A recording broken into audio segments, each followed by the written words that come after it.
À Strasbourg, Séverine Sigrist. Son idée, améliorer le quotidien des personnes diabétiques.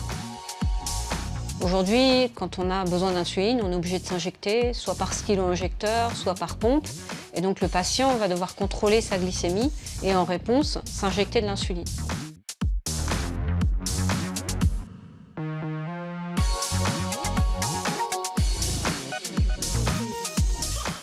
Le pancréas bioartificiel, c'est un dispositif médical dans lequel on va placer dans une poche des cellules qui vont avoir la capacité de sécréter de l'insuline en fonction du taux de sucre que le patient a dans le sang.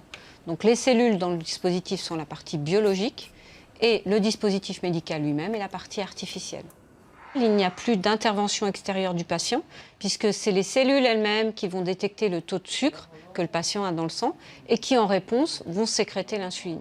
Elles seront par contre placées dans une boîte, dans un dispositif médical pour qu'il n'y ait pas besoin de mettre un traitement anti-rejet en place qui peut être toxique à long terme pour le patient. Alors le pancréas bioartificiel MEPAN, c'est cette poche-là que vous voyez devant vous. Donc elle est basée sur des membranes semi-perméables en blanc, ce que vous voyez d'une part et d'autre. Cette poche-là, on va l'implanter chez un patient diabétique de type 1, quelque part dans le ventre du patient. Et puis, le médecin va prendre ces deux cathéters que vous voyez et qui va les communiquer avec des chambres que vous voyez ici qui seraient implantées en sous-cutané. Dans le cadre d'un taux élevé de sucre dans le sang chez ces diabétiques, ce sucre-là va pouvoir passer à travers la membrane, signaler aux cellules qui sont contenues là-dedans. Ces cellules vont pouvoir sécréter de l'insuline qui va sortir de la poche pour réguler le taux de sucre dans le sang.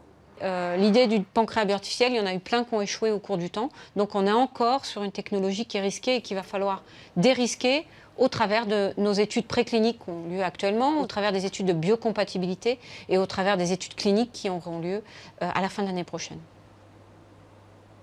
Je suis persuadée que cette approche physiologique est la meilleure approche que l'on peut proposer aux patients diabétiques de type 1. Oublier sa maladie et d'avoir quelque chose qui fonctionne en autonomie.